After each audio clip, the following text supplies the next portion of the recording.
প্রতি বছরের ন্যায় এই বছরও সমস্ত রীতিনীতি মেনে রাজবাড়ী তথা উজ্জয়ন্ত প্রাসাদে অনুষ্ঠিত হয় জনজাতিদের অন্যতম ধর্মীয় উৎসব কের পূজা। রাজবাড়ীতে আয়োজিত কের পূজায় অংশগ্রহণ করেন রাজ্যের মুখ্যমন্ত্রী অধ্যাপক ডাক্তার মানিক সাহা, অর্থমন্ত্রী প্রণজিৎ সিংহ রায় ও পশ্চিম ত্রিপুরা জেলা শাসক ডক্টর বিশাল কুমার সহ অন্যান্যরা। উল্লেখ্য, ত্রিপুরার রাজবংশের অন্যতম ধর্মীয় উৎসব হল কের পূজা। 7 দিনব্যাপী 14 দেবতার আরাধনার পর শ্রাবণ মাসের শুক্লা পঞ্চমীতে অনুষ্ঠিত হয় কের পুজো। কের পুজোয় মূলত সবুজ বাঁশ গাছের খণ্ড পোতা হয়। এই বাঁশ গাছগুলি উপাস্য দেবদেবী ও পূর্বপুরুষদের প্রতীক হিসেবে দেখা হয়। এই পুজোয় পশু বলি দেওয়া অন্যতম একটি উপাচার। কের পূজাকে ঘিরে বেশ কিছু নিষেধাজ্ঞামূলক সংস্কারও রয়েছে, যার মধ্যে একটি হল কের পূজার নির্ধারিত স্থানে বাইরের লোকজনের প্রবেশ নিষিদ্ধ।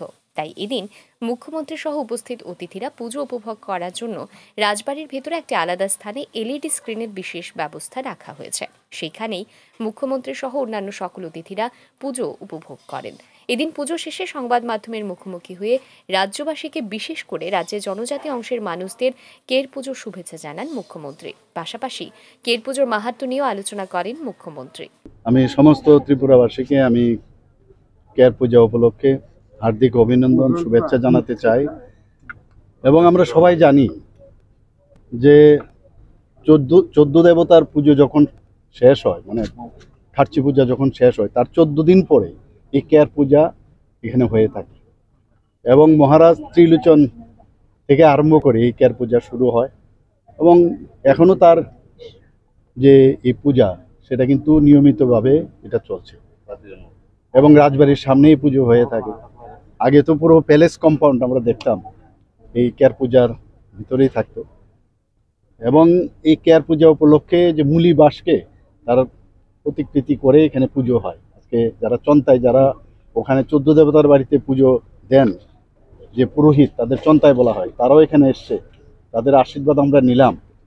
এবং মেইন যে উদ্দেশ্য আমাদের জাতি জনজাতি সবাই মিলে একসাথে থাকা এবং রোগ শোক থেকে মুক্তি পাওয়ার জন্য এবং এই রাজ্যের উন্নতির জন্য, রাজ্যের যাতে কোনো রকম মানে খারাপ কিছু না হয়, তার জন্যই কিন্তু এই পুজো। এবং এই ধরনের এভিল যে এলিমেন্ট আছে তারা যাতে কোনো অবস্থায় মানুষের ক্ষতি না করতে পারে, বিশেষ করে যারা মহামারীর রোগ ইত্যাদি হয় সেইভাবে মানুষ বাঁচতে পারে, ভালো থাকতে পারে, তার জন্য এই পুজো, মঙ্গল কামনার জন্যই এটা পুজো হয়ে থাকে। এবং ভ্রাতৃত্ব বোধ আমাদের মধ্যে গড়ে উঠুক, এর জন্য এটা পূজা।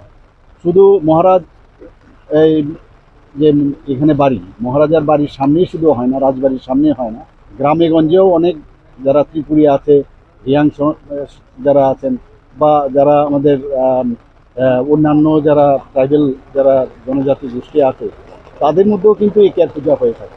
এদিন রাজবাড়ির এই কের পুজো উপভোগ করার জন্য জনজাতি অংশের বহু মানুষও উপস্থিত ছিলেন।